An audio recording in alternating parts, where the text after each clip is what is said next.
All right, so you wrote and sold your first script, Children of the Night, Mhm. and that gets released by who? That was put out by, I guess it was Columbia TriStar or Sony TriStar. I forget what company, that they've changed hands over the Yeah, years. I think it was Columbia TriStar, but it was produced by Fangoria Films. Fangoria Magazine was trying to get into film production around that time. So they made a slate of 3 films at a studio called Windsor Lake Studios in Wisconsin. And one of the scripts they purchased was Children of the Night, which I had actually written for another company uh, that decided that they didn't have the money to make it. So the script was available, and it got into the hands of the people who were making decisions at Fangoria, and they bought it and they made a film out of it with Karen Black and Peter D. Louise and Garrett Morris, which I think probably is still available. I think I've seen it on YouTube, and it's probably available on DVD or through some of the streaming I want to say services. I watched it on Prime, but I can't remember if that's where I seen it or not.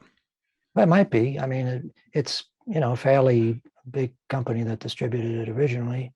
I don't know who owns it now. It's those companies changed so much over the past 20 years that who knows who actually owns the rights to it. But that was the start. And since that was a vampire thing, I had been developing a couple of ideas for short stories or short films back in the 80s into the 90s. Because back at that time, of course, we didn't have anything like digital video, and there was no way to do nonlinear editing on your computer. And of course, in the 80s, we didn't have computers. Right. So my notion was that we could use like SVHS to shoot stuff and then maybe edit it in the old fashioned video editing way. And I figured that the best way to go about it would be to start with short films. And I had 2 ideas. One was about a woman who seeks out a vampire because she wants to become a vampire herself. And I wrote that. I think I wrote maybe 10 pages of that. And I had another idea for a film about a vampire hunter, sort of Van Helsing type, who is more dangerous and more damaging than the vampires that he's hunting. He's actually accidentally, you know, going after people who are vampires. All The right. idea of a sort of a psychopathic vampire hunter who is indiscriminate about who he ends up staking, that struck me as being kind of an interesting idea. So I had those 2 ideas. And then right around the early 90s, all the adult members of my family, my mother, my father, and my uncle, they all decided to get sick and die all at once. It was like a bunch of light bulbs going off, all at once. And so I had death on my mind when I was going through that process. I started to think about the idea of the original notion of a woman who seeks out a vampire because she wants to become a vampire. Originally, I had been thinking that she did that just because she was attracted to the idea of eternal life. But then I thought, well, what if it's somebody who is faced with serious illness and they knew they were going to die soon? Maybe they would have an understandable reason for seeking out a vampire and trying to convince them to make them immortal. And then it occurred to me that the best person for that sort of story would be somebody who's part of a vampire hunting team. Right. So that's what brought in the other idea. She's a team member, part of this agency that has been developed by this Van Helsing type figure. And he's very extreme in his views. And there is the dramatic tension. He's saying they're all evil, kill them all, wipe them all off. And she's saying, well, no, this guy seems like, a good one. Maybe we can trust him. And she's also thinking, maybe I can use him to Yeah. achieve immortality.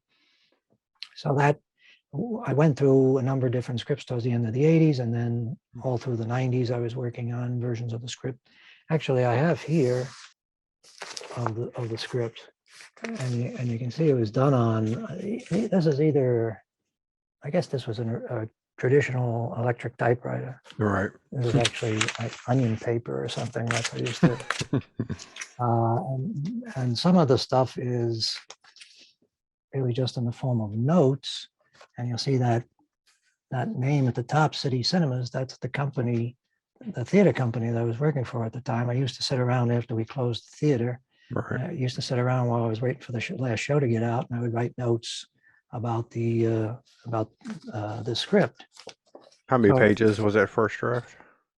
well, this draft, I think that probably what happened was this one looks like it gets up to around 60 pages.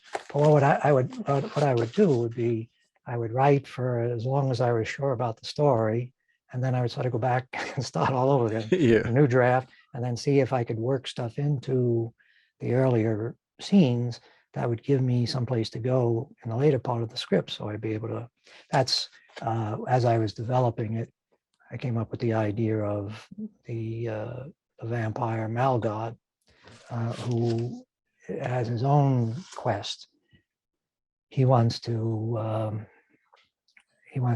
acquire this. He's a vampire. He became a vampire back in the days of the Crusades. He was a knight, a Templar, and he wants to acquire this medallion that an ancient vampire apparently created, which will allow him to walk in the sun.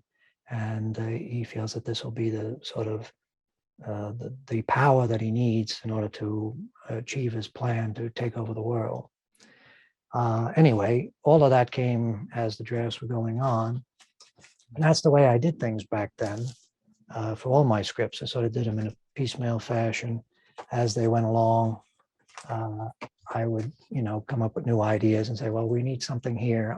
No, here's something, And usually the conclusion I've come to now is that if you're writing something that's meant to be a feature-length film, you really need more than just one story. You need a bunch of little stories that you can put together, stories that will complement each other so that there can be some interaction between the characters and there can be some dramatic tension, between those different elements. Anyway, all of it ended up as a script that I showed to the guy who was the producer, one of the producers on Children of the Night, previous film. And he looked at it, he liked it, and he shopped it around to a bunch of different people, including companies like Miramax. And Miramax, naturally, now that we're actually recording, I can't find any of the things. Yeah. Miramax actually sent a letter to him. He submitted it to them. And they said some very nice things about the script, but they said, we don't get involved at the script stage. Right. We'll wait until you make the movie, and then we'll let you know if we are interested. Because they were sort of known for independent movies. That's right. Their studio was. I assume that's why the producer brought the thing to them. I guess at that time he was shopping it around to anybody that he thought might be interested. Yeah. But it's nice to have a rejection letter from a big company. Of course, Miramax's name is somewhat tarnished now because I guess is that Harvey Weinstein? Harvey Weinstein, yeah. So it's not really that much of a badge of honor to have a letterhead. Yeah. But I would do this from time to time back when in my early years as a screenwriter. I'd come up with this list of proposals. It was little log lines for all the different scripts that I was working on. Mm-hmm. This is 1992, and the first one on the list is Sleepless Nights. And actually, the synopsis that I have, the little log line, is better than the one that I'm using now for promoting the film. It says, when an ancient vampire lord intent on world domination takes over a Scientology-type organization to enlarge the ranks of his vampire army, the U.S. government establishes a secret agency to seek out the creatures and destroy them. But one of the vampire hunter agents, a beautiful young woman, has another reason for seeking them out, not to destroy them, but to join them. She's dying of an incurable disease, and rather than face an early end to her life, wants to become one of the immortal denizens of the night. So this is the only of all the stories that were listed on this in this breakdown of the scripts I was working on. This is Sleepless Nights is about the only one that ever went anywhere, right. Unfortunately. But so in the late 90s, digital video started to become a thing. Uh, Final Cut Pro, I guess, came out in late 1999. But earlier than that, there were things like Avid and Premiere, Adobe Premiere. Yeah. And when the digital cameras started becoming available, it was a real breakthrough. And I don't know if there was any great rush of professional feature filmmakers, studio level folks to embrace digital video, because it still was really only usable for TV purposes. Yeah. Well, you have George Lucas to thank, I think. He came along after us, though. That's Yeah. Well, I think he had been working with Sony for a while, even before. to develop the technology. Yeah, to make Right. the digital cameras. Well, Sony came out with a camera called the DVX 1000, and that was sort of like the workhorse camera back around that time in the late 90s. So out of the blue one day, Howard Nash, the producer that I had sent Sleepless Nights to in the early 90s, he reached out to me in the late 90s, I guess it was around 1998, and he said, I have all the money in place to do a small film, a $20,000 feature, but the person who had the script has withdrawn it. So I have the investors, I have the money, but I don't have the script. What do you have? And I said, well, I showed you Sleepless Nights, something that could be done on a low budget because it was designed to be done on a low budget, but I don't know if you can do it on $20,000. That's So he said, don't worry about it, I'll raise more money. And that's when Sleepless Nights went into production. We started shooting actually in 1999. And originally, I guess he found a DP who had his own camera. And that was very important back then, because to rent those cameras on a daily basis would have been ridiculously expensive. So he figured, well, I'll get this guy. He's right out of college. He's got his own camera, and I'll also make him the director. So he's going to be the director and the DP, and also have to bring the camera, all for one low price. The only problem was he was Japanese, and he didn't really speak English that well. So we both went to see him to talk to him about the project. And afterwards, we were saying, how are we going to get a guy who doesn't just barely can be understood? How is he going to be able to direct a film that's like 90% dialogue? Yeah. And so Howard, always looking for a bargain, turned to me and said, well, why don't you direct it? Because he knew that I wouldn't, he could get me to direct it without paying me. So I couldn't really pass up the opportunity, although I was at a very low ebb, a very low point in my life at that point. I was drinking very heavily. I was broke. And it was actually while we were midway through the shoot on Sleepless Nights that I finally stopped drinking. And I had to, because there was no way I would have been able to make it through the production if I continued to drink. So it had that one beneficial effect on me. It cured me of my problem drinking. We went into production in, I think it was September of 1999. And because I was coming in as a last minute director, and there was a lot of stuff that we didn't have any chance to really prepare. It was really just getting the cast was an ordeal. I won't bore you with the long version of that story, but it really was like, it went on for weeks, it seemed. And we were really beginning to despair that we weren't going to find anybody that could handle the dialogue. I mean, it was a non-union film, but I figured, we're doing this movie in New York, right? Surely there must be endless numbers of people that aren't yet in the union who can, give us a good performance. So you didn't do like a normal audition session, or did you? We did. Matter of fact, I think I have here, if I can find it. I think I have the original. Yes, here. This is what? Backstage show business. We ran ads in show business and in backstage.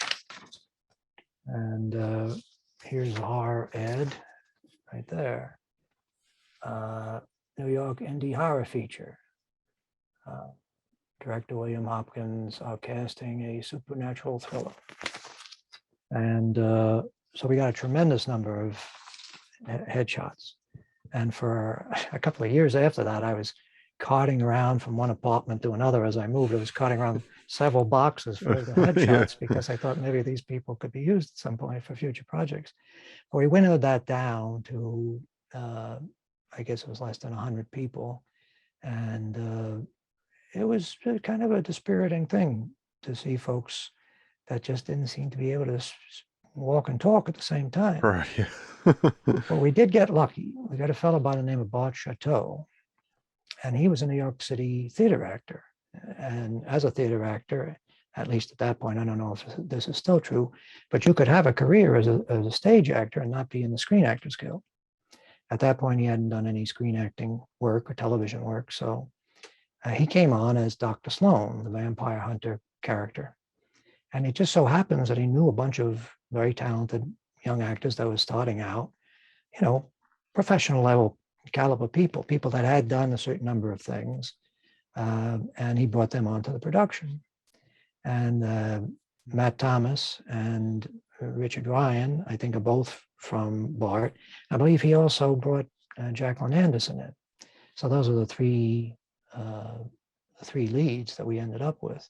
And we found Adrian Alvarado, who plays Stritch, and Gil Lopez, who plays Scott Reese. We found them on our own, and we eventually, it's a long story, but we eventually found the guy who ended up playing Malgon. So those people came on, and right away, things seemed much brighter because these were people with real gravitas and screen presence. Jacqueline is a stunningly attractive person. And there's a real advantage to having somebody like that on your production if it's a low budget production. If you show up in a location and the person who owns the place is giving you a hard time, I didn't realize you were bringing all these people. You just point to her. Say, here's my Yeah. leading lady. Would you like me to introduce you? Suddenly they are, they feel like they're in show business, And the same is true with our leading men. Both of these guys are 6'2", 6'4", and they look like, movie stars. So that made a big difference because there wasn't anything else in the movie that looked like it belonged in a movie. The locations that we were using very often were just whatever place we could find where people would let us shoot. And there usually was no money or time to really fix them up to make them look more interesting or more appropriate for the scenes. I guess the thing that still bothers me now, all these years later, is seeing those scenes that we did in the living room of, it's actually the executive producer's living room at a house in Long Island. And of course, we were very grateful that he allowed us to take over his house. Yeah. But we didn't have any time to do anything to the place. So it looked like a house that nobody lived in. Well, it looked like a house that a guy his age. Yeah.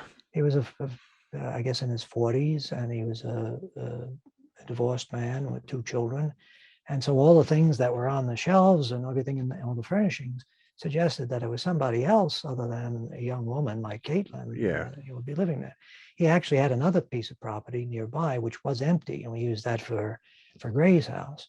But the problem there was we couldn't do anything to it to make it look like it was, messed up. It looked, he had just had it painted. He had just had the floors done because he was trying to sell the place.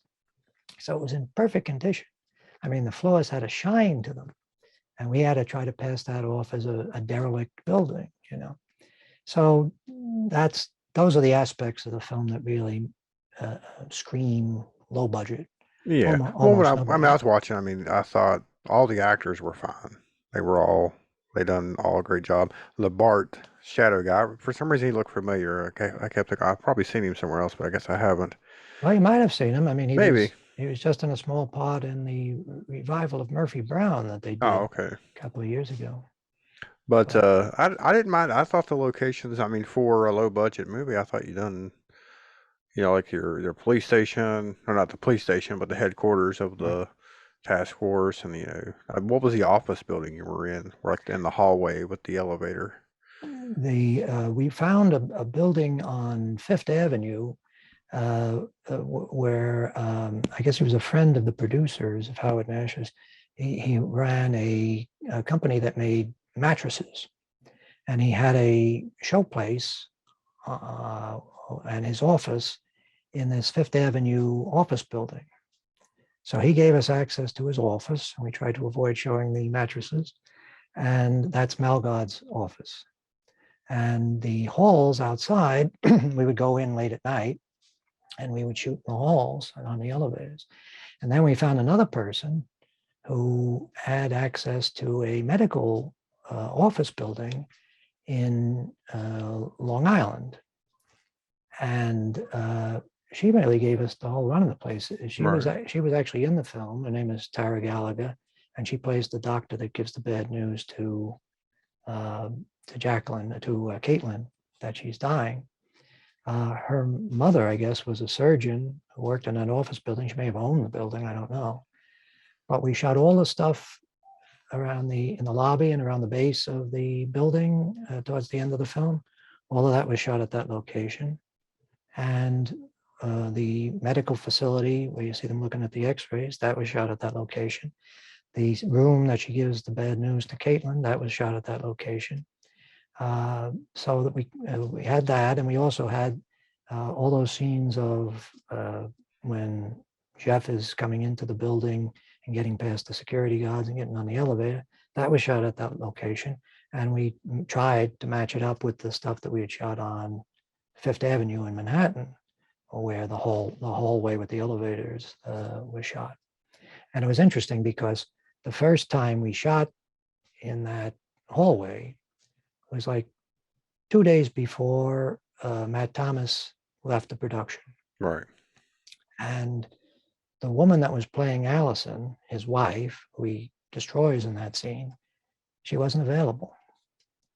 And I thought, well, we'll just go ahead and we'll shoot it and we'll use a stand-in and we'll hope that at some point we'll be able to come back here. I mean, that was a real that's a real long shot, right? Yeah. You get a chance to come and shoot in a Fifth Avenue office building and pretty much have the run of the floor. And then you're thinking, well, maybe we can somehow find a way to come back here, maybe in 6 months or a year and shoot the rest of the scene. And sure enough, somehow just through dumb luck, we were able to go back and shoot the rest of the scene with the actress that hadn't been available that day. So in many respects, dumb luck was what got us through, and also persistence, because I had to give credit to our producers, both Frank and Howard. They never stopped, no matter how many problems came up. When Matt Thomas said, guys, I got a better job, I got to move on to another film, it's got an actual budget, they got to actually pay me. A lot of people would have said, well, that's it. How can you make a movie when the leading man leaves? But we shot all of his remaining stuff in the next 2 days in close-up. And then we continued on over the next, I think it went on for more than a year after that, shooting whenever we could raise enough money, So what do you think the total budget was after you were done? Well, the producer kept me away from any of the financial aspects of this. My estimate is probably somewhere a little less than $70,000. His estimate is a little more, but he might be including all sorts of administrative expenses that I wouldn't really have any knowledge of. But it's less than $100,000. So for a film with, I don't know, 25 speaking parts and 7 or 8 different locations and a lot of special effects and stunts, that's practically nothing. Yeah. $100,000, even if we had a full $100,000, that would have been half of what John Carpenter had when he was doing Halloween, which actually is a less elaborate production. Yeah. That's really just a guy in a mask running around after, some teenagers. Yeah, normally when you hear low budget horror movie, it's usually just filmed in the woods or an empty parking lot. So, I mean, the fact that you had all these great locations, I think that really helped me. I thought it was great. I thought it helped it out a lot. Well, and I feel sorry that we weren't able to shoot in high definition. It's an example of coming along a little too early. Uh, we had no choice but to do it in standard definition because there was no technology that we could afford that was available at the time. If we were going to shoot it in on film, then we would have had to add considerably more to the budget. Yeah. Our ability to do the film hinged on doing it in digital video. And the only cameras that were available at the time were standard definition cameras. And it didn't seem at the time to matter because everybody in the country and maybe everybody in the world was watching TV on analog TVs, standard definition TVs. And it looked fine on that, but now, of course, we live in a high definition age. And you can't really get anybody to be enthusiastic about a movie that looks like it was shot in standard definition video. So that's one of the reasons why I was interested in going back after all this time and re-editing the film and up-resing it to high definition and doing everything I could to try to make the thing look a little richer and a little more polished than it originally did. And because I didn't have any budget for this new version, I had to do it whenever I had the time. Right, yeah. And because there wasn't a deadline, that was an advantage because I could spend as much as I wanted to on each scene. And it's a significant amount of difference. I mean, it's really, it's drawn from the same footage largely. But, I use a lot of alternate takes and the editing, everything is re-edited. Every scene is re-edited and every shot is carefully considered. And all the audio has been fixed, all the things that were kind of lumpy and awkward in the original film have been sort of smoothed out now and tried to pick up the pace because that was a problem with the original cut. I mean, it's funny when we were shooting the original film, because we ran out of money at a certain point, we had to shut down for like 8 months. And then when we went back into production, we would shoot for 2 or 3 days on weekends whenever the producer was able to raise, enough money to do a couple of days. Right. And so the shoot seemed to go on forever. What's that do to your morale or you're not going to be doing this for 8 months? How hard is it to go back to it? Well, I think that if we had known that that's the way things would have worked out, I don't think anybody would have been interested in getting involved. Yeah. But the way things fell together, it wasn't really that much of an endurance test because I felt like I could take some time in between during those breaks that we had to prepare for the next scene. And like, for instance, one of the major sequences that we did when we went back into production was the whole vampire, the abandoned warehouse where the Malgard has his coven, all the scenes with him talking to Stritch, and then the ceremony where they're going to indoctrinate Hogarth, and then Hogarth is beheading, and then the big raid. I mean, the raid by itself, something like that would normally be many days, even on low budget production. Yeah. And it would probably be a big part of the budget to do a scene that involves all those people, everybody in costume, stunt work, special effects work, makeup work.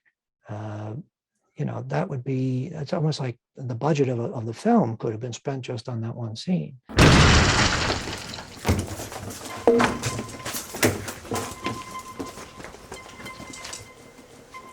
Black suits!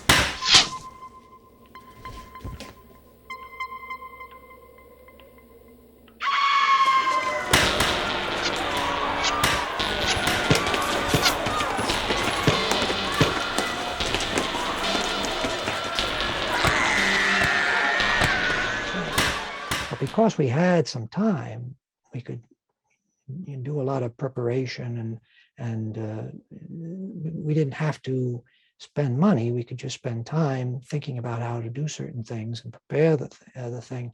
So when we got to the location, it still was a big experience. It was not easy to do, but it was.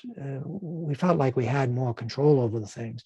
If we had tried to do that, to be honest with you, I don't even know how we would have ever been able to get through it. If we had tried to do a sequence like that while we were during the first phase of the production, with the crew members that we had at the time, and with the facilities that we had at the time, and with the schedule that we were working on, I don't think we had ever been able to do it. You know, as a matter of fact, one of the action scenes, if it can be called that, that was done in the first phase of the production, is that scene where Jeff comes in on Caitlin and Gray, and he has them has his crossbow on them, and then at a certain point, Jacqueline tries to tackle him. He pushes her down. Gray turns off the lights, and Jeff is swinging his crossbow around in the dark, searching the room with his flashlight. All of that stuff, that was like done in a couple of hours. And it didn't look very good in the original cut. And I was so pleased that I was able this time, because I had the time to do it. It could take like a week or a month to just keep working on that, trying different things, rearranging the scenes. And still nothing spectacular about it, because ultimately you're working with that footage. But I managed to edit it so at least it goes by quickly, Yeah. you know, and it's not embarrassing. You know, it's not awkward in the way that the original version was. And I think the raid scene actually plays pretty well now. You know, it looks Oh like yeah. somebody spent a little time and money on that. So that was my, you know, the goal was to try to first go back and take out all the stuff that's embarrassing. You know, that the one thing we should be able to say about it is at least it isn't embarrassing. Right. But then also to try to actually maximize the effectiveness of the scenes. I realize there are some people that would look at something like this, and as soon as they see that it's in 4:3, as soon as they get the impression that it was something shot in standard definition video, they'd lose their interest. They'd say, "Well, this isn't a real movie." I don't know. I've been watching a lot of A24 movies, and a lot of their stuff is in 4:3. Yeah. One of the movies I think is actually not even 4:3. It's more, pretty sure it's like an Instagram format. Oh yeah. Like, yeah, it's weird. It's the rounded edges and everything. Well, that is an So advantage to maybe you four should by three. shop it to A24, maybe Well, they'll you know, release it. there's a certain unfairness about the way things work. Uh, Certain things that are a handicap for a low budget film can actually be selling points for a film that has a big name distributor behind Yeah. them. You know, they can say, well, we shot it in 4:3. That was our artistic choice. That was a creative decision that we made. We have to, I think most people would look at our film and say, well, they didn't have any choice. It wasn't a Yeah. creative decision. That was the way movies were shot back then. But one of the things that I was sort of intrigued by was the idea of sort of rescuing this film, because after its initial release, we put it out to a company that had an arrangement with Blockbuster, and they were able to get it into, you know, I think they had it at 1 out of every 3 Blockbuster stores in North America, which is a considerable number. Oh yeah. They put it out on VHS. That's how old the thing was. It's interesting about this cover art, which is pretty good cover art, but it wasn't really done for this movie. They came up with other cover art that had a vampire, Malgod-like vampire, with his hand around a woman's throat. And in order to get into Blockbuster, you had to have a rating. And when you get a rating, you have to submit to the MPAA, and they also approve or disapprove your artwork, your poster, your key art, and your trailer. And they saw the guy with his hand around the woman's throat, and they said, no. So the distributor pulled what I assume is artwork for another film that might have been a Western. They Yeah. put a little bit of New York City in the background. I don't know what any of this is, because there's nothing like that in Sleepless Nights. And they put a red robe or something and put the goggles on him, so he looks a little bit like the vampire hunters in our film. And they put the little bats in the sky. So they came up with a nice piece of artwork, but it doesn't really reflect the movie. Maybe you could say it reflects the spirit of the movie. Yeah. But the problem with this artwork is that it's very dark. And when you put dark artwork behind these plastic sleeves, and you put this on a shelf in Blockbuster, and it's usually angled like this, With the light, yeah. it practically becomes invisible.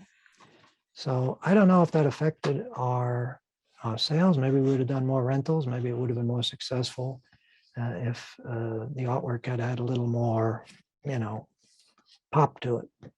But it did reasonably well, I suppose. I think they grossed about $170,000 in the initial run. Our part of that was minuscule, Right. so the movie never really made money for the investors. And afterwards, I sort of felt this isn't something I want to be known for. All of its shortcomings sort of stood out to me. And immediately after getting Sleepless Nights released, me and Frank Zilla were already working on Demon Resurrection. So I had this feeling, oh, put that stuff behind us now. We're going to do it right this time. And I think Demon Resurrection probably has some strengths that Sleepless Nights doesn't have. I think it's probably a more enjoyable film. All these years later, as we got around to the 20th anniversary of Sleepless Nights going into production, I started to speak to Frank about the possibility of maybe putting it out again, and originally my thinking was, why don't we put it out as an extra on a DVD or Blu-ray of Demon Resurrection?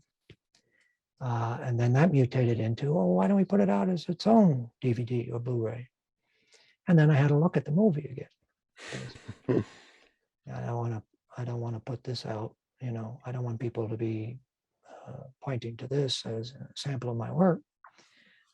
And unfortunately, we had lost the original project. I had lost the original project files. So what I did was I sat down, I captured all that footage again, and then I put one of those QuickTime versions of the full movie on the timeline and started to add the video footage above it and the timeline above it. So essentially recreating the original project file. Once I had done that, and that was quite a long process, I have to tell you. Yeah, I bet. Once I did that, then I could go in and start to re-edit it the way I thought it should be. Fix the sound, and do all this, redo the special effects, and re-edit the scenes so that they move more quickly. We got rid of redundant dialogue, and just made it better, hopefully. And I thought that was probably worth doing because there was some potential in the footage, I think, and there was some potential in the story. And if I felt that if we can get it this as good as it can be, then maybe it would have some value, as entertainment, and maybe have some commercial value. And I was just happy to be able to rescue it from oblivion because there wasn't anybody else who was ever going to put out another version of this. It was pretty much, it would have been a lost film, essentially. After all of these DVDs had turned to dust, there wouldn't be anything else that, the movie would only exist as whatever copies of the DVD or the VHS tapes that people might have had. So now it'll exist for all time. Yeah. And I think it's a much better film, to be honest. It's the first film had a sort of a lumpy quality to it because, as I say, even though the shoot went on for a long time, by the time I started to edit it originally, when I never edited a movie of any kind, but I had certainly never edited a movie in Final Cut Pro. Right. I was learning the software while I was editing my first feature film, and we had the additional problem of losing some of our actors. So I had to figure out a way to edit those scenes so that it wouldn't be obvious that we were using stand-ins. Also, we were losing locations. We ended up shooting on like 3 different roofs for the climactic roof scene. And we had to find, every time we shot, that would be slightly different, so I had to find a way in the editing to hide those differences in the configuration of the roof. The fellow that we originally hired to play Malgod, we didn't really get to the scenes that he was in the first phase. Towards the end of the first phase of the shoot, we brought him in for 1 day so he could play some of those scenes on the roof with Matt Thomas, who was about to leave. Yeah. And then when we shut down, it was like 6 or 8 months, and finally he called and says, I can't wait any longer. I got another gig. I got to go off and do it. So before we went back into production after the shutdown, we had to do another round of auditions to find people to find somebody to play Malgod. And along the way, we also found a bunch of folks to be the Vampire Coven, members and also the NCA agents. And I guess we were also casting at the time for stand-ins for Matt Thomas and also for Bart. Bart, being a successful stage actor, right around that time, he went on tour with Les Mis. Hmm. He's out of the state. Yeah. So all those scenes that we shot of Caitlin and Jeff talking to Dr. Sloan fairly early in the film, that was all they were playing to a stand-in. And then when Bart came back from his tour, he shaved off his beard, and we found an office building in Manhattan. And we went up there, and it was sort of looked like the office that we had shot in Long Island. Actually, that was in Long Island City. The Draperies for Business was the place that we shot in Long Island City. It was a draperies company. And they had those offices. We used their offices for Caitlin and Jeff's dialogue.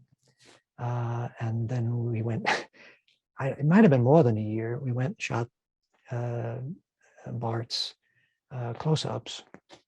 And unfortunately, It fits. It didn't stand out. I couldn't tell. yeah, I would have known unless you told me. well, that's good to hear, because I think that probably people would just assume that I was unimaginative in my camera movement, rather than that the actor wasn't there, because people Yeah. really don't have any reason to assume that the actors wouldn't be there. But because he wasn't there, and because we were shooting in a different place when we did his stuff, it pretty much was all just head and shoulders shots of him. So it's not the most exciting scene, but hopefully it doesn't look like he was absent. And of course, later in the film, there are scenes that we actually shot earlier that have him actually interacting with people and out and about. So it gives the impression that the actor was there. Yeah. But for a good chunk of time, he wasn't. But he was very helpful. And all of those folks that, well, a lot of people, if they're professional actors, they might say, this movie is cursed. Let's not bother. And somebody like Jacqueline, who was, she would probably normally not be the sort of person who would be hanging around with fools like me and some of the other people that were involved.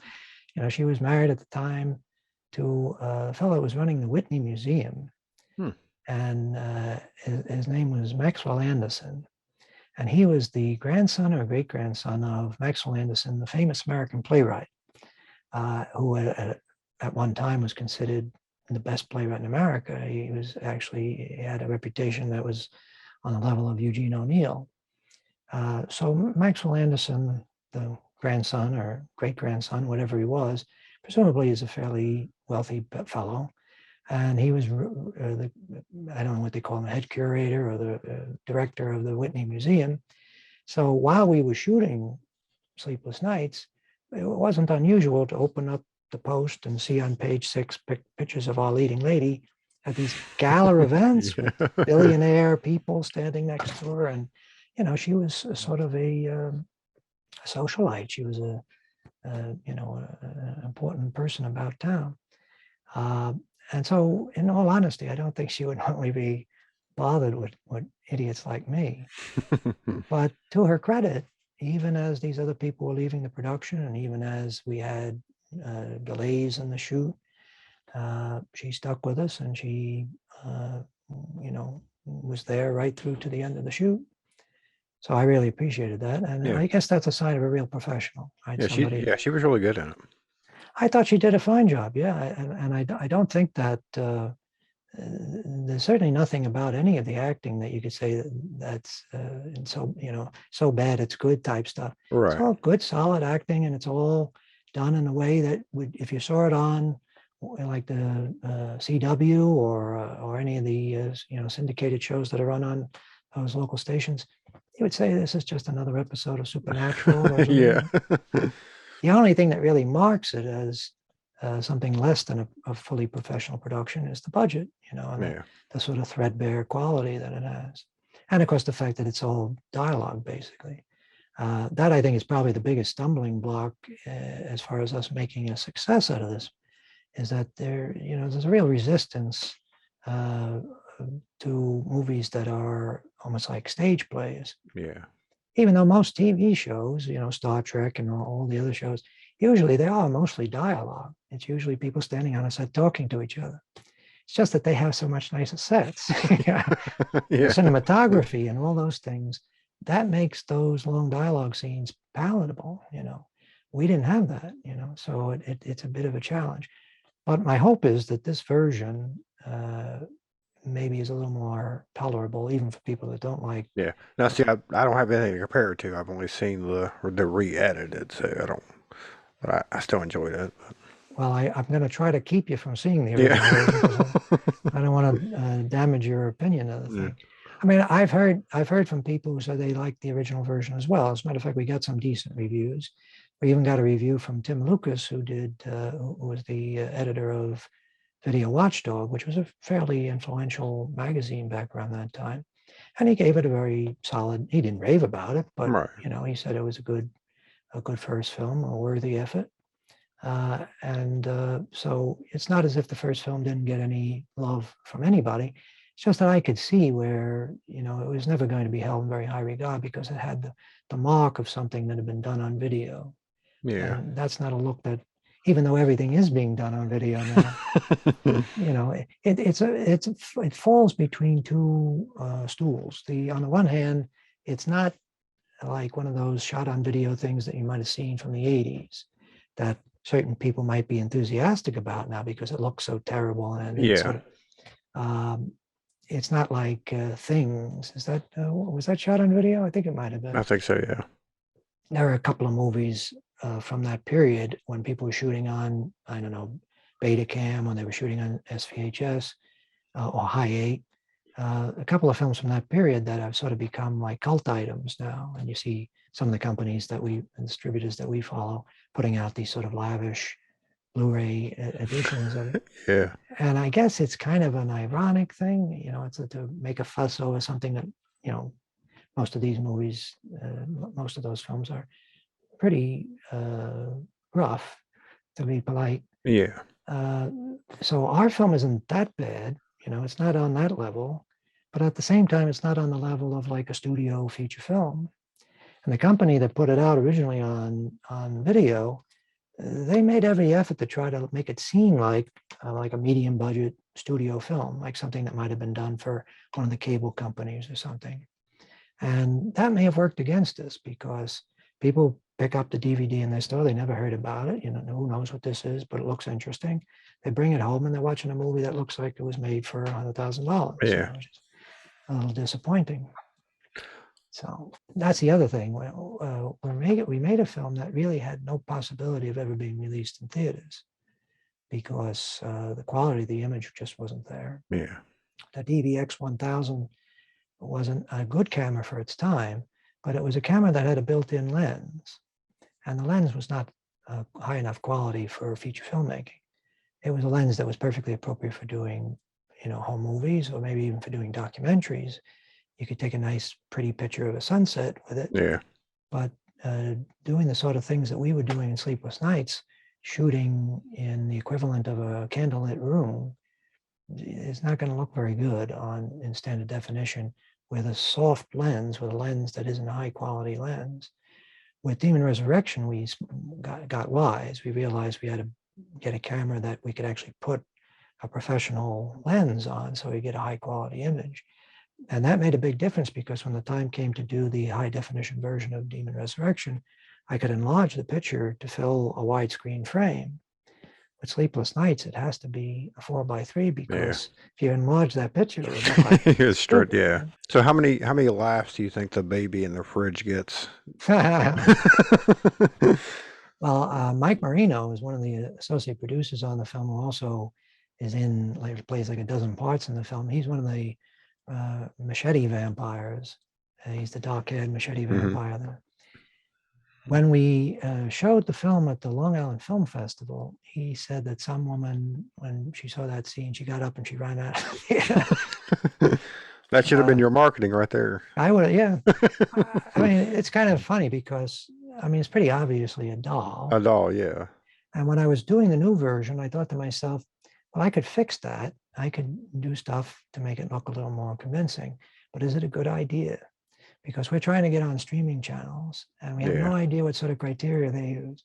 if they get one complaint from somebody that says, you're showing a dead baby, Yeah. well, that might be it for us, So I figure I'll leave it alone. I mean, the idea is what is supposed to be amusing, right? That the Yeah. vampire has dead baby hanging up in the refrigerator. It doesn't need to be, Super, disturbingly yeah, gross. hyper realistic. Yeah. But yeah, always gets a reaction. There's a few things in the film that always get a strong reaction, and that's certainly one of them. Uh, the other thing that always gets a laugh is the "I hate mornings" coffee mug that Yeah. one Yeah. of the vampires is using. Uh, that fellow, actually, both of the security guards have since passed away, sadly.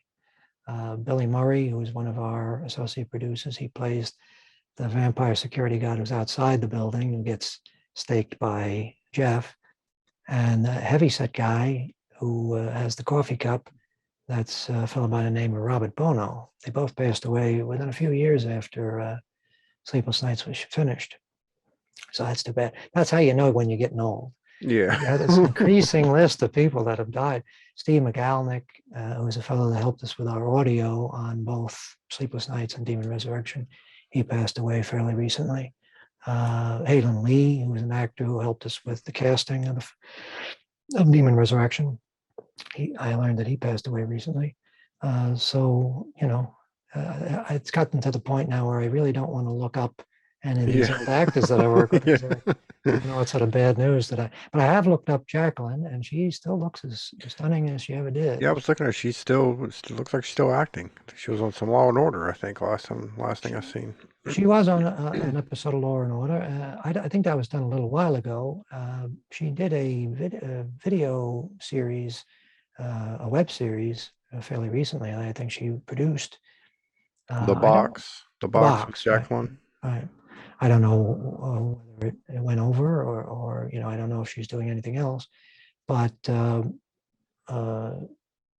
Matt Thomas, under a different name, actually has gone on to become quite a well-established actor in TV and movies. Uh, and Adrian Alvarado, who plays Stritch, he actually went on and did several years on General Hospital, one of the other soap operas. So he has a following as well.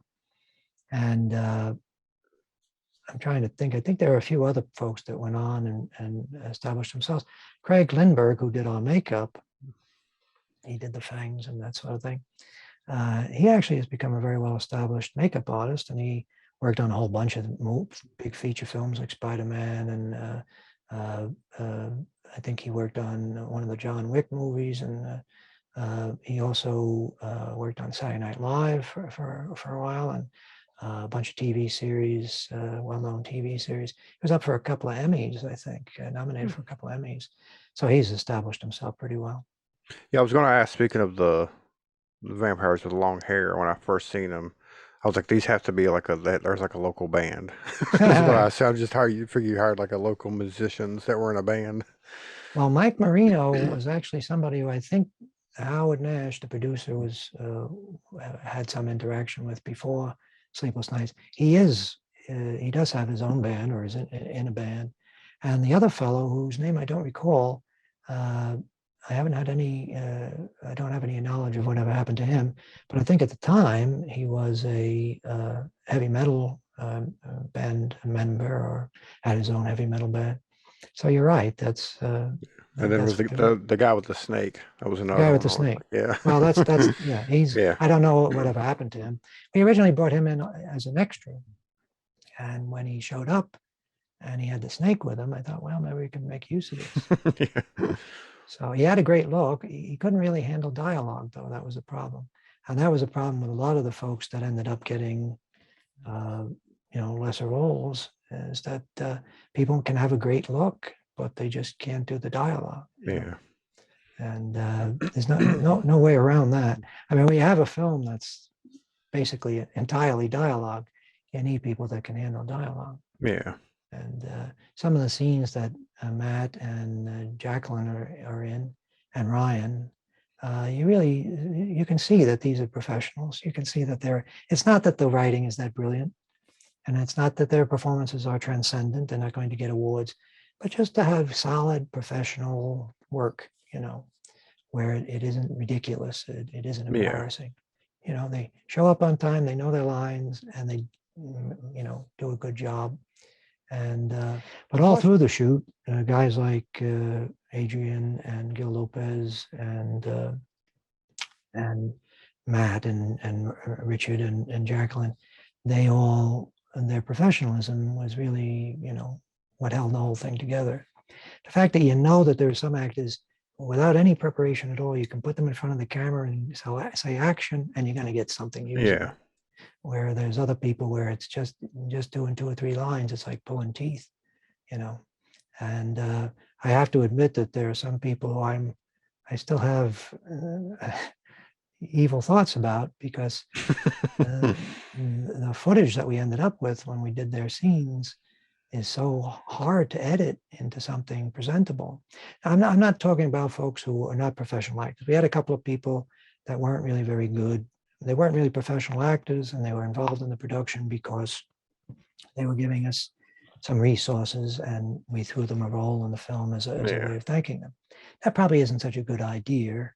I mean, if you're going to give a role to somebody as a way of thanking them, give them some small role, you know, not a major scene with a dialogue. Because what happens is, if you do that, then your professional actors, the people that really are competent, they resent that. You know, they're saying, you expect me to do a good job. I show up in all my lines and I'm working Yeah. against this guy. But yeah, you struggle through. And one of the advantages of having this new opportunity to re-edit the movie is that I have computer equipment and knowledge that I didn't have when I was doing it the first time. So there's all sorts of little tricks to make those performances work that I didn't have any knowledge of, in the past. Speeding things up, cutting certain things out, taking the dialogue from one take and putting it on the video for another take. Rather than looping, often that's a better idea, because Yeah. you can actually get into the business of cutting a line of dialogue into syllables, picking which syllable you like, and then stringing it all together and syncing it up with their lip movements. And there are some scenes in Sleepless Nights where I hope it's not obvious. I don't think it is obvious, but that's what I was doing for some of those folks who aren't professional actors and maybe gave us weaker performances. I was able to salvage the performance to some extent by doing that. Now, I don't know if is it. You can probably answer this. But was it budgetary reasons, or can you not safely put someone in a real casket? Is that why you have the kind of old school casket that he sleeps No, in? it was budgetary reasons. Okay. I mean, logically, really, a vampire like Christian Grey, and we had that name first, Yeah. he probably wouldn't be sleeping in a casket of any kind, right? Right. And that's one of the reasons why I put that joke in later on, which always gets a laugh, when when Caitlin asks him, "Well, if you don't need a coffin, why do you have it in the first place?" And he says, "They're surprisingly comfortable." Yeah. So I guess that's a sort of way of putting a lampshade on that issue. But logically, he probably wouldn't have a coffin, and he probably wouldn't have a coffin that looks like an old-fashioned Yeah. coffin from turn of the century or before. But it was budgetary. Buying a casket is an expensive proposition. Well, I didn't know if there was any place to rent one, or Yeah, what I'm saying. Being in New York, you I would forget there's a think. lot of production in Africa. There's got to be somebody that rents caskets to production companies. Yeah, there probably are. Yeah, but the problem is the price is obscene. Yeah. I remember when we were working on Sleepless, a producer decided to find somebody who could serve as a sort of set dresser, a set designer. And I had this young fellow who had a very interesting resume. He had worked for Disney, and he had a lot of credentials. And the first day he comes out to Long Island where we were shooting, he has a book, a loose leaf folder with all sorts of photos inside. He went to prop houses and he took pictures of all the different pieces of furniture. And underneath in each Polaroid, it's going to be this much a day, So candelabra, $150 a day.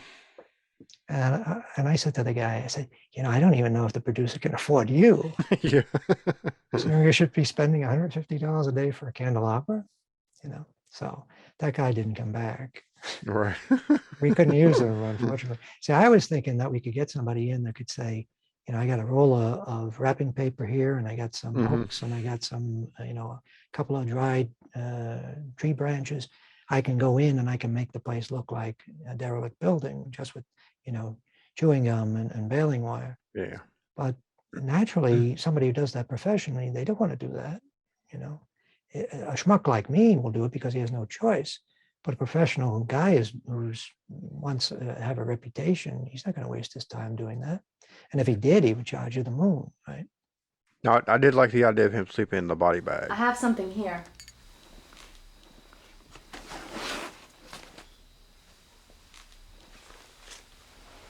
I don't know how comfortable it is, but A body bag. My size, too. It'll do for the time being. it's better than sleeping in the linen closet anyway. I'm afraid I have to leave you In for the a body while. bag. It's like Yes. you're not gonna bring your casco with you, so that was a clever idea. I like that. But even that wasn't really a body bag. Yeah. You know what it was, right? Just trash bag. No, it was a suit bag. A soup. Oh, okay. Yeah. Yeah. The producer went to a prop house, and he asked for a body bag, and they said they didn't have any, but they said, well, what about this? So that's what we ended up with. He also rented I think from the same prop house, he rented Malgod's sword.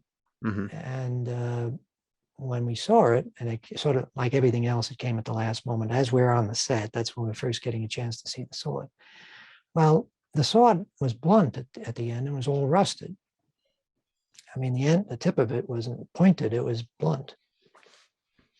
I don't know why. I don't know anything about the history of swords or fighting stuff, but I couldn't see where that was going to work. So what we did was we used the blunt sword, the rusty, blunt, ugly sword, while we were shooting the scene. And then I had to go back in post and superimpose a pointed sword over it Right. and track it so that it would match the movements of the sword and put a reflection on it so it looked like it was actually there. So those are the sort of things that just because we made a mistake on the set and didn't have the proper prop, I had to spend, days animating swords. I don't know if that's evident in the finished film, but it was necessary to do because it would have been ridiculous if he was holding the sword at Gray's throat. It's got a rounded edge. But yeah, those are the sort of things. It's just like endless. There's always something that had to be compromised on. We never could really, because we didn't have the money, we never could do things quite the way it should be done. Yeah. Looking back at it now, would you have set it at Christmas or Halloween? Well, it's a thought. I suppose you could always add a little bit to a film by doing that, as we've discussed in other Yeah. episodes. But I think probably one of the biggest shortcomings of the film is that there really isn't any exterior stuff. Right. We weren't able to find real locations that resembled the places that supposedly we were using in the story. There was no abandoned warehouse. Surprisingly, it turns out in New York, there are no abandoned places. Yeah. If you have a place that isn't being used, it's all boarded up and nobody can get into it. And you would never be able to make a deal with anybody, whoever is the owner. Even if you could reach them, you would never be able to make a deal at a reasonable price to use their building for a movie shoot. Yeah. And the other things like the abandoned warehouse, this is the sort of thing that probably the Red Letter Media guys have made fun of, the sort of cardboard box factory that Yeah. action movies always Yeah. seem to make. We didn't quite end up with that. The place that we were shooting in was apparently an electronics warehouse. It looked like telephone equipment. But in some of the shots, you can see like shelves with like tags hanging from the items on the shelf. So it doesn't really look like it's abandoned. I tried my best to blur those things and to darken Right. them. But, I suppose it could have been worse. We don't have anybody falling into, cardboard boxes. Yeah. How'd you do the driving scenes? Was that The scene where Malgod and Stritch are escaping, there was a really rough day when we shooting that scene of Hogarth getting out of his Mercedes Benz and sort of standing there, and the guy with the snake comes up to him and leads him into the building. And that was shot way late at night. Everybody wanted to go home. The person who owned the car wanted to take the car away. So we only could do 2 takes. Got that done. And then I said, oh, wait a minute. We need a shot of you guys in the car so we can do that dialogue. So we just parked the car and we draped some black stuff over the back window and we shot the scene. I think we did 2 takes. And then it was up to me to go back later and to create a mat that would have, some way to put passing scenery Right. in Yeah. behind them. So I don't know if it's completely convincing, but I suppose I've seen worse, Probably wasn't the best way to shoot that scene. Probably a better way to shoot it would have been to actually be inside the car with them, because it seems a little, silly to be able to hear the dialogue, even though the car is apparently at a distance. And they're not shouting. You would think Right. that they Yeah. would have to shout to be heard over the car sounds, but I think it's passable.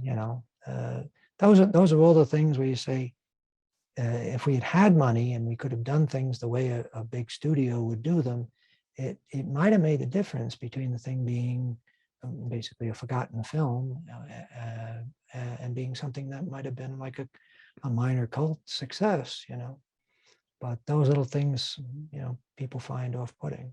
I think it's better in the new version. I think I fixed it up so it looks a little more presentable, but I can see people objecting. Also, there was a scene in the original version where we actually see Malgard getting his head cut off, Okay.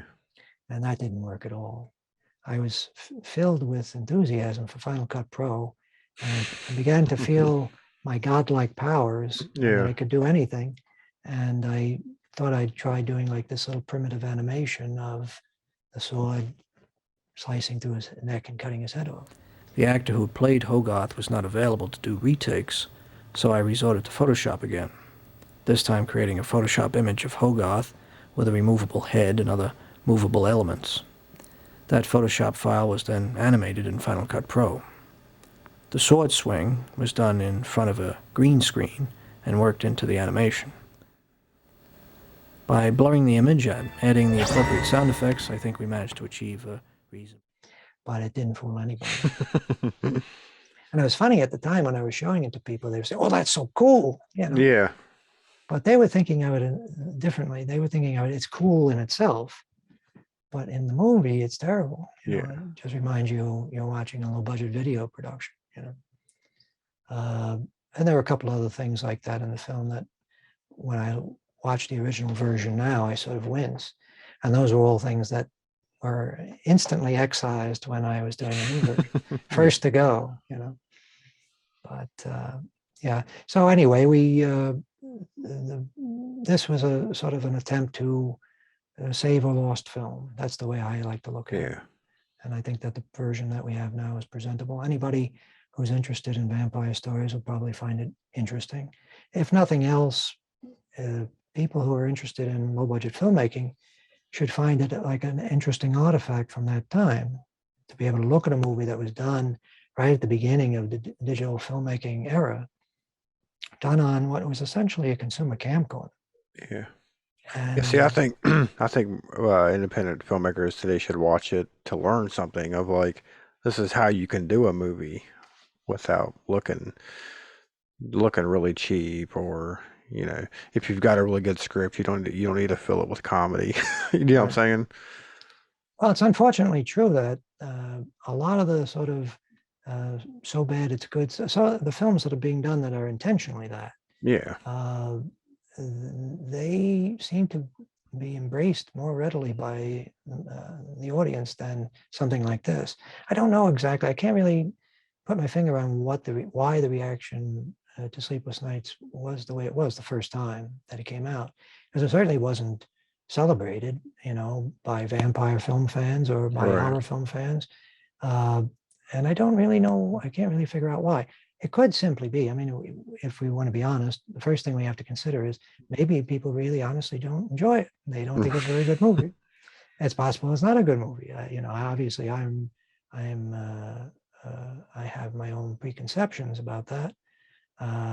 But it's possible some people just don't think it's any good. But another possibility is it might, like I say, be in that sort of in-between ground where it's not so bad that it can be entertaining because it's bad, and it's not good enough so that people who really like, high quality cinema would want Right. to rush to, throw awards at it.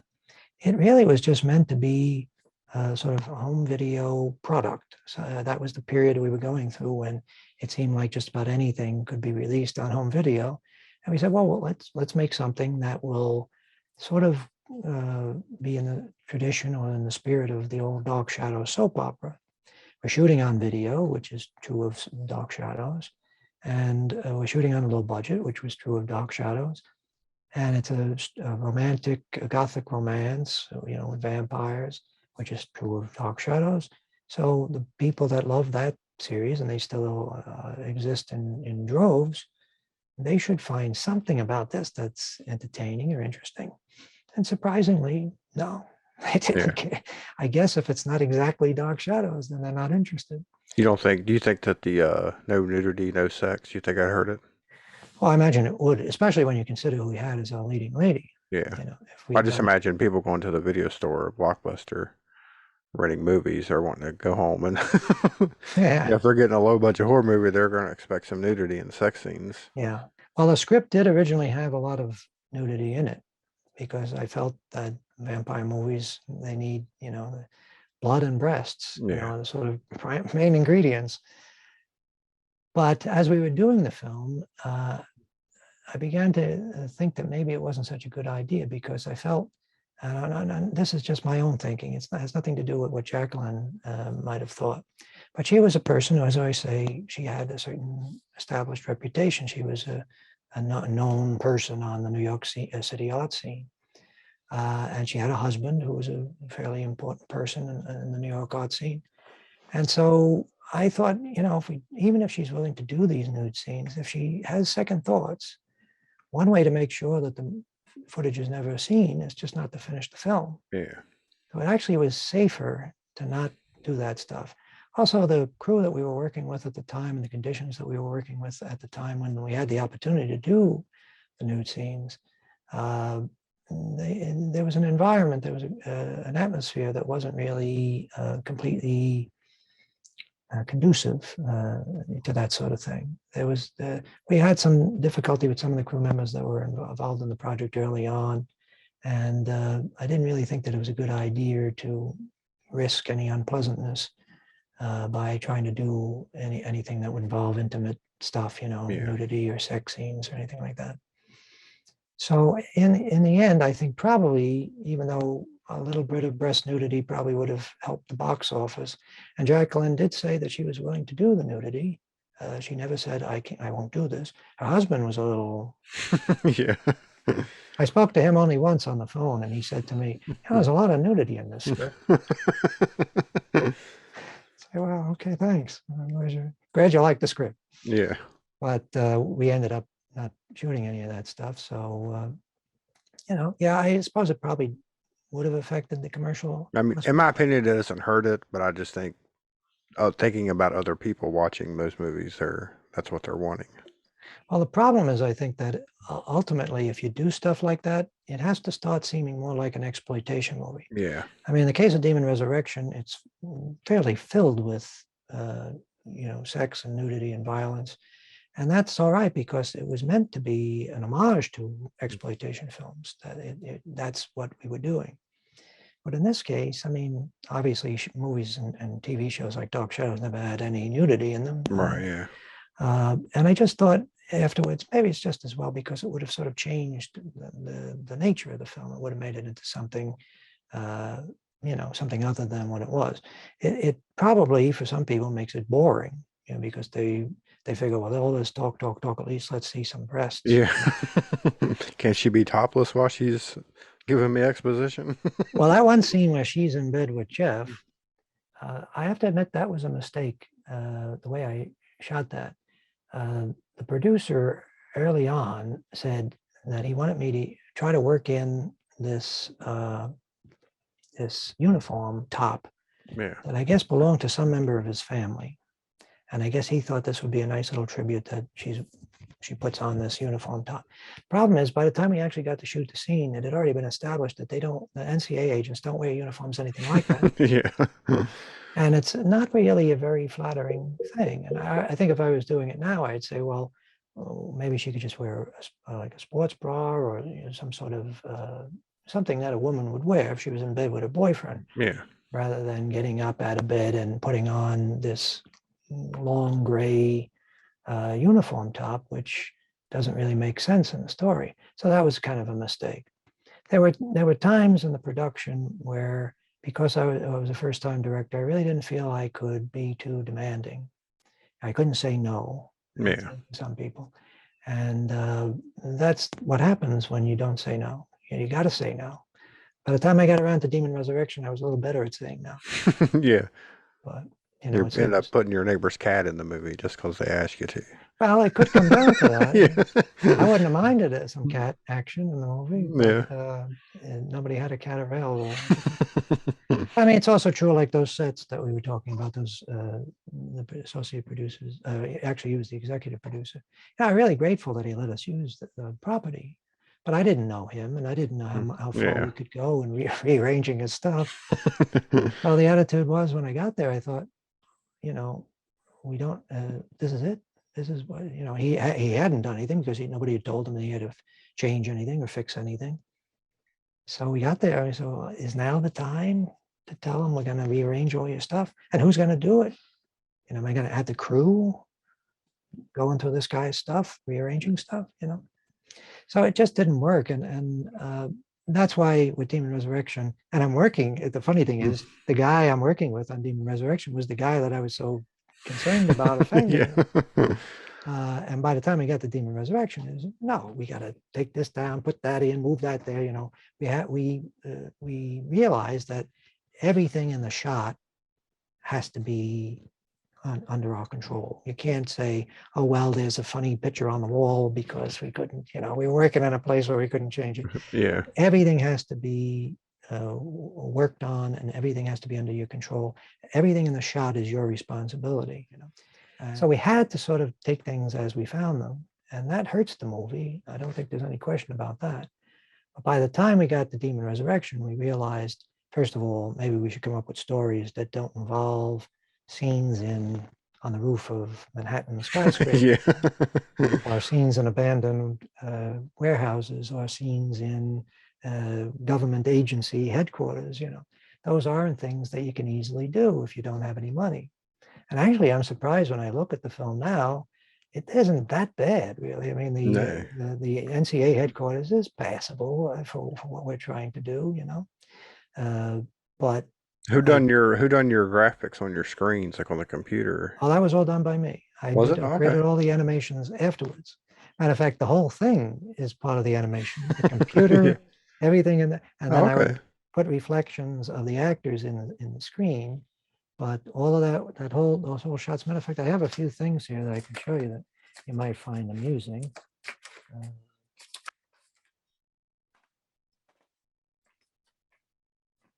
These are some, and I didn't even know I had these anymore. This is a printout of the painting that my brother did of the ancient vampire that Melgot is referring to. He has a portrait hanging in his, and for this version of the film, I went back and I aged the portrait so it looks a little more ancient. But that was something that was done by my brother back at the time. We actually had it on set. This is, excuse me, this is a NCA logo, which I don't think is ever really seen clearly in the film.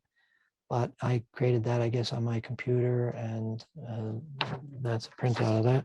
Here's a printout of the Identa kit. Yeah. Image of Christian Grey. This was also done by my brother. And I cut it up and animated it in the film. We had Gil Lopez, the fellow who plays Scott Reese. He thought that these were hilarious. I put these around the NCA office to sort of like vampires that they're looking for. Yeah. And you can sort of see them in the background, but he thought this was very funny. And I guess they are kind of silly looking now. And you see them close up. There's all the latest news from the NCA folks. And they got a tremendous number of these, so I should sell them on eBay. Yeah. What else do I got? I got this thing, which is the cover of the book that Hogarth, the Scientology style book, like Yeah. supposed to be like Dianetics or whatever the hell that book was called. And what I did was I printed out a couple of these. This is actually one of the ones that I first printed out. And we cut it, trimmed it, and I put it around a copy of Watership Down. I don't know, it was the right size. The book was the Yeah. right size. So that's what the book that you see him, Christian Grey, holding in that scene. Anyway, there, all of those things were sort of done almost on the day that we needed, you know, Yeah. which is probably not the right way to do things. And when we got to Demon Resurrection, we were actually preparing stuff, props and other things, you know, a few days out, Yeah. rather than waiting until the morning. I remember that we kept the cast and crew waiting when we did that love scene between the dream between Christian Grey and Caitlin on the bed kissing, and he looks over and he sees the skeleton in the mirror. Well, we didn't have the skeleton painted when we were painting the skeleton, Yeah. keeping everybody waiting, air drying using a hairdryer on the skeleton, try to dry it so we could use it in the scene. That's probably the sort of thing that causes your actors to lose confidence in the Maybe, production.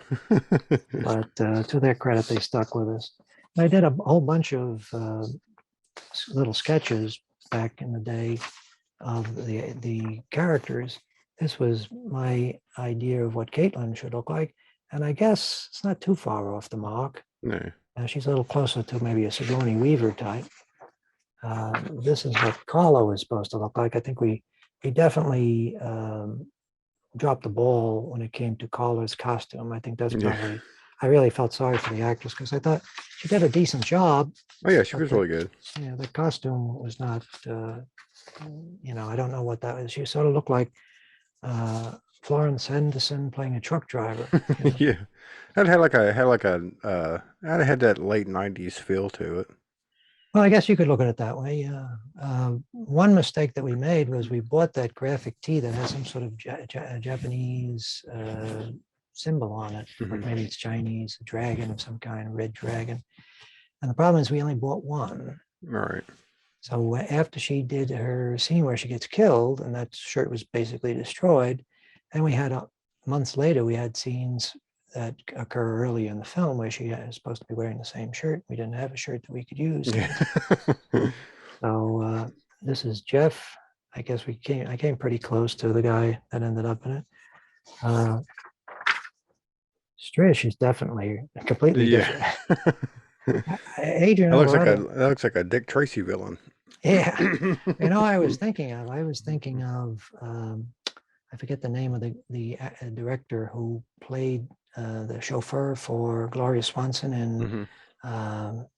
in Sunset Boulevard. That's the way I envisioned it when I was writing the script. I was envisioning the character be like that. Adrian just told me recently that he was like 18. I didn't know that. Huh. When we started shooting, we did like one day with him in the hall on Fifth Avenue at that building where Christian Grey hypnotizes him and then sends him into the room to be hacked to bits.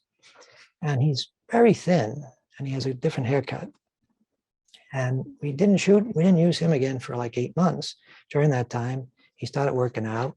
When he shows up on the set, he's Yeah. Mr. Muscles.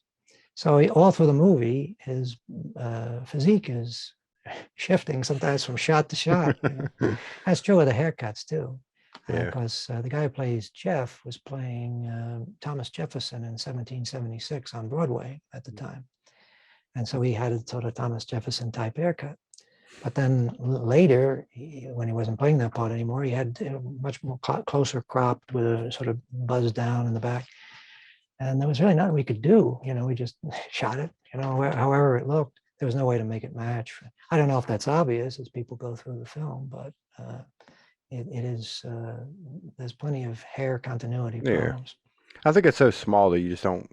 You know what I'm saying? Like the story was so good that I'm not gonna sit there and nitpick. All the guy's hair changed from scene to scene.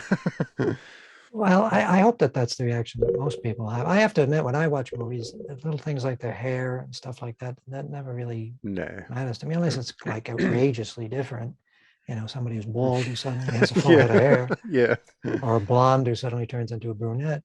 But you know, I mean, it is a low budget film, and I think that that's probably the biggest problem that you have with a movie like this, is that you gotta hope that the people who are watching it are going to give it a break. They have to be willing to go along with it to a certain extent and take into account the fact that it is a micro budget movie. You know, I mean, I'm just glad your police station or your doctor's office wasn't black trash bags hanging up in the garage. So but we do have some scenes where we have like shower curtains and stuff, and yeah, that makes me that's fine though. cringe. Yeah. That was unfortunately that pristine house that Frank had up in Long Island. He owned two houses, and he had one house that he was about to sell, and he had fixed it all up, and there was really nothing we could do. Like I say, Yeah. nothing we. So we, I don't know how I got the idea of just taking shower curtains and shredding them and hanging them over the banister, but we had to hide the perfect stuff, you know, the perfect banister and the Yeah. perfect stairs. There was another problem with that whole sequence where she first goes into his house, and it was shot much too darkly. As the DP we had at the time, and I don't blame him because none of us really knew how to do this, but he shot everything at the light level that was on the set. In other words, when I got around to doing Demon Resurrection, I realized you had to overlight the set slightly Yeah. in order to get a nice, sharp, bright picture, and then you darken it. Yeah, first you can darken it by stopping down, you know, closing your aperture, but then later you can darken it further when you're in post-production. But he just set the lights the way he thought it should look, and then he set the camera pretty much for automatic. And so the footage that was recorded was all very noisy, and it was very dark and murky. And there was really no way to fix that, because if you try brightening it, you're just brightening the noise. Yeah. And that was a real struggle when I was doing this version, was to try to make that look like anything, you know. When you have scenes like that, sometimes the best thing to do is just try to get through them as quickly as Yeah. possible. I suppose if I had had some money for this restored or re-edited version, maybe those were sequences that we could have reshot to a certain extent, because it would have been probably would have been fairly easy to find a place something like that, and to put somebody in a black NCA uniform. We don't see their faces, so we Right. get them walking up the stairs and things like that, and we would have been able to replace that ugly, noisy footage. But there's a certain point where you say to yourself, how much more would that add to the film to go through all that trouble and Yeah. expense? Is it really going to make a difference in terms of whether or not people like the movie? I don't know if it would. So I know, like I'm sure when you wrote it, did you ever think, oh yeah, I'm gonna make this into a movie one day, like as you wrote the script? Well, that was always my dream. Yeah. But like, so as you were writing it though, do you think the end product is what you were imagining as you were writing it, or I mean, obviously you probably was hoping for more money, but Right. I think that's probably the biggest difference. Yeah. I mean, I was assuming that if it was made into a movie, it would be made for 500,000 or $1 million. yeah, And I assumed it would be shot on film at that point. And I thought that probably something shot on film, that would give it a sort of weight that it needed in order to make something that's so talky seem like a real movie. And because that is the advantage of shooting on film, is that even the worst movies, they look like movies, yeah, because they are movies. They are shot. But when you're shooting on video, you don't really have that advantage. First of all, you're shooting at this was interlaced video. So that's two fields of 30 frames a second. So basically it's the equivalent of 60 frames a second. yeah, When you deinterlace the video, then you're left with roughly 30 frames a second, which is more frames than film would normally have. Normally film would be 24 frames. And I've noticed that just those extra frames, they make things like looping or any work with the dialogue, with the audio, that much more difficult. With 24 frames a second film, if the looping or the lip sync is off a little bit, nobody cares, right? Yeah. And we could think probably of even major motion pictures that have instances where the lip sync is off slightly because the looping isn't exact. But in video, when people see that, Oh yeah. nail you right away. Oh, you got look at that. That's it, you know, they're amateurs. They don't know how to do it. So I don't know if it's because film is a warmer, softer, has more of a sort of hypnotic quality to it as you're watching it, that maybe people aren't so alert to technical things like that. But in video, you have to have the lip sync perfect or as close to perfect as you can. Otherwise, people are going to call you out on it. And if you have a low budget film, folks are going to jump right to you're incompetent. They're not going to spend any time trying to figure out why you have these little technical problems. They just figure you don't know how to make movies, you know. Whereas on a big budget movie, we frequently see mistakes in big budget movies, but the size and the gravity of the production causes people to forgive those Yeah. things. You know, they overlook them because they don't want to ruin the experience for themselves. But I could tell with some folks that I showed the movie to back when it first came out, as soon as they saw the shape of the frame, oh, that's not a movie. You know? You'll lose them within the first few seconds. Yeah. And certainly by the time you get to the first weak performance, the first actor that delivers, you know, like some of the less professional folks that we might have used for some of the smaller roles, as soon as you get to a line like that, that's it. You know, people are not interested anymore. I suppose I can understand that in a way because if you're doing a film that's all about story and character and dialogue, you got to get those things right. Oh yeah. It's not like if it was a slasher movie and everybody's head was being ripped off and the monsters Yeah. running around and zombies. Then you could say, well, who cares about the acting? Who cares about the looping work or any of that? People are getting what they came for. Yeah. But in this, what they came for supposedly is an interesting story and interesting characters. And if you're not getting that right, or if you have technical problems with that, then you're losing, you know. So I suppose I can understand the criticisms. A lot of the criticisms, as painful as it was to hear them when the film Yeah. first came out, I had to admit that they were probably right. Now, when you first told me about this movie, when you first said you were working on it, told me the name, what it was about, for some reason I kept thinking about that show, Forever Night. Was that out before or after? Well, Was that any influence at all, or was it? no, I can't say I ever watched Forever Night. Okay. There's a lot of things that came Because I think after. it's about a vampire cop. I believe it is. I Yeah, think I so. seem Yeah. to remember. There was Forever Night, and there was Angel, of course, and Buffy the Vampire Slayer, and obviously Twilight, and a whole bunch of other things. Blade, a lot of things that came after we did or were concurrent with it. But I never watched any of that stuff. My only interest was like the Hammer films and the old Universal films and Dark Shadows and a few other indie vampire things like Count Yorga, Grave of the Vampire. That's what I was drawing my my inspiration from. I never watched any. I don't think I ever watched any regularly scheduled vampire TV show other than Dark Shadows. You know? Yeah. But a lot of, and I see this even on the IMDb, they list John Carpenter's vampires as a connection, you know, or a film that we referenced.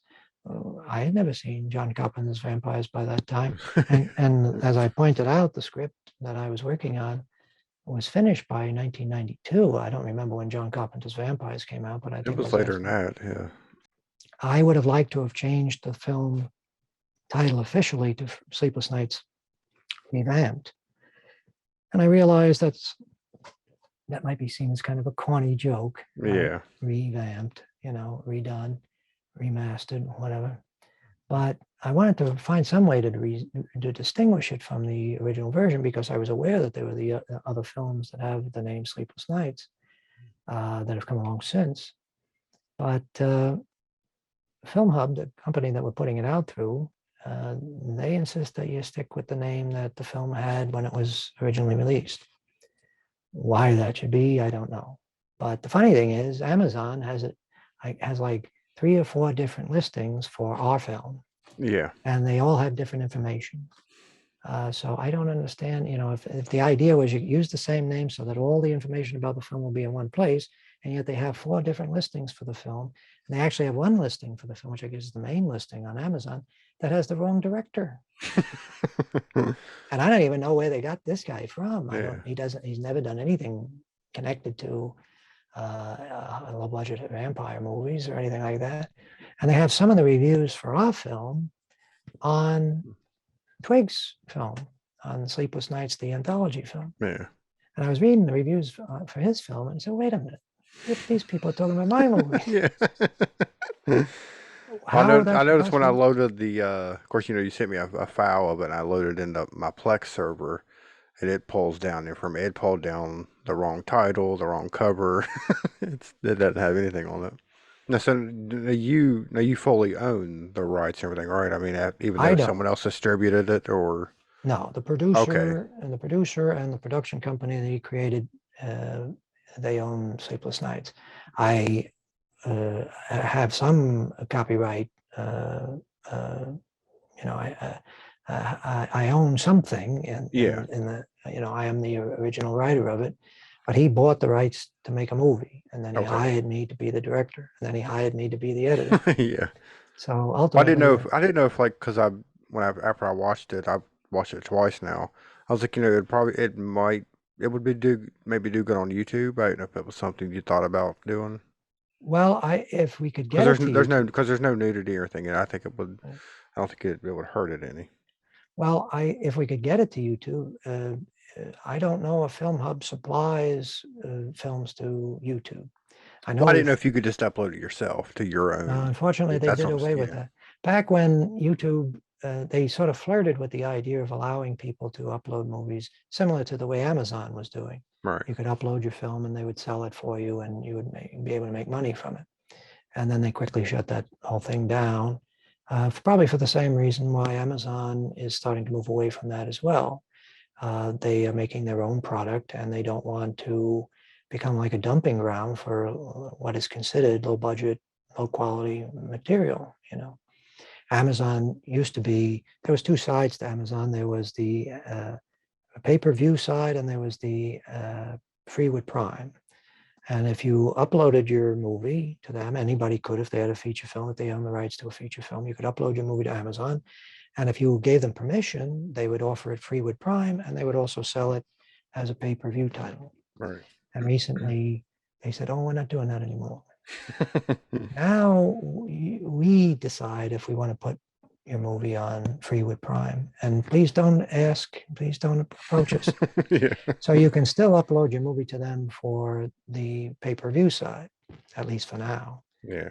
But there's no certainty that you're ever going to get on the free with Prime side, which is really where the money was. Yeah. The big problem for indie filmmakers is there's no place where you can go and have your film suggested to people the way Amazon or Netflix suggests films to people. That is essential. It doesn't do me any good to have a website for my movie where people can buy the movie. I have one of those little apps where they can pay and watch the movie right there at the website, because I don't have anybody going to that website. Yeah. And when people go on Amazon and they watch a horror movie, there's no little thing underneath that says, why don't you go to Bill's website and watch his movie? Yeah. But if your film is free with Prime, then as soon as people watch a similar movie, Amazon almost automatically suggests, hey, take a look at this movie. Yeah, Demon Resurrection was suggested to me. Right? Yeah.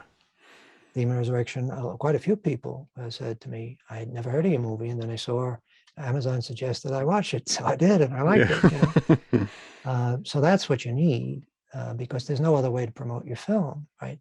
Certainly not going to be promoting in newspapers or magazines or on television, because it would be ridiculously expensive, and you wouldn't even be sure that you'd be reaching the audience you need to reach. Yeah. So we need to have the ability to have our product seen somewhere, but Amazon has decided that they don't want to really do that anymore. Amazon also owns the IMDb, and IMDb also has their own free TV, free with ads thing similar to Tubi. Yeah. So that's another way, I guess, another opportunity if you can't get your film free with Prime, maybe you can get it free with ads on the IMDb TV thing. And of course, you got Zumo and Plex and Tubi and a bunch of other streaming platforms that are popping up now, and they're doing pretty well. Tubi has become quite successful. Oh yeah. So where can everybody find your Sleepless Nights revamped at? Unfortunately, right for the moment, it can only be seen on Plex with ads. Yeah, and they have a decent amount of ads on there. Oh, they sure On do. their Yeah. platform, yeah. Much I was more kind of so. shocked when I started watching something on there. I was like, oh my God. Starts with ads. Yeah. It's almost mean, like every 5 minutes there was an ad. Yeah, I know. It's I was sort of hoping that it would end up on pay-per-view on Amazon first, and I was sort of hoping that it would end up on Tubi. But at least for now, Plex is the place that started with it, and I'm thankful for that. I think Oh, they yeah. do make, other than the ads, it's a good presentation of the film. The picture quality and the audio quality is solid. But we're hoping that in the weeks, months to come, it'll start appearing on more platforms. Problem is, there's no way to hurry these people along. Yeah. You can't call them and say, "Where's my film?" They don't want to talk to you, and they wouldn't give you any answers anyway. They may not even know the answers. Right, yeah. So, but if people go to my Twitter account, I have my own William Hopkins Twitter account, and there's also a Sleepless Nights Twitter account, and there's a Facebook page for Sleepless Nights. If you go to any of those things, you'll be able to get the latest news on where it's showing up. For right now, Plex TV for Sleepless Nights, and Tubi and Amazon for Demon Resurrection, and Zumo for Demon Resurrection. Yeah, I definitely recommend Sleepless Nights. I enjoyed it. That's very kind of you to say that. I appreciate it. It's nice to get a good review after all these years. But and I should say I thank all the people that were participating, some of whom, as I mentioned, are no longer with us, unfortunately. Yeah. I thank all of those folks for putting all the hard work and effort into it. And I hope that now we've finally done justice to the thing, that this will be the version that will finally, reach some sort of audience and an appreciative audience. So we've rescued it from oblivion. Yeah. And some of these people, some of the people in the film, they never went on to any sort of acting career. So this is their only work. I don't know if that necessarily makes them happy. Yeah. But now their work, for whatever it's worth, is preserved and has some sort of future ahead of it. And I personally, I probably watched this movie 50 times in the past couple of years as I was re-editing it. And I have to admit, I still have an affection for it. I still think it's an interesting story, and it isn't your standard issue, action-oriented horror movie. It's not loaded with gore. It has a few gore scenes, but it's not loaded with gore. But I think it's an intriguing story, and just to see a low-budget horror movie that has a story is unusual. Oh yeah. So that's its strength, I think. Yeah. Right. So anyway, and I thank you too for allowing me to ramble on about the movie. Oh, no problem. And maybe at some point we'll get a Blu-ray or DVD version out as well. We'll see what the reaction is. Yeah. All right. Well, this was a good episode, and until next week, we'll continue to watch the good, the bad, the cheaply made.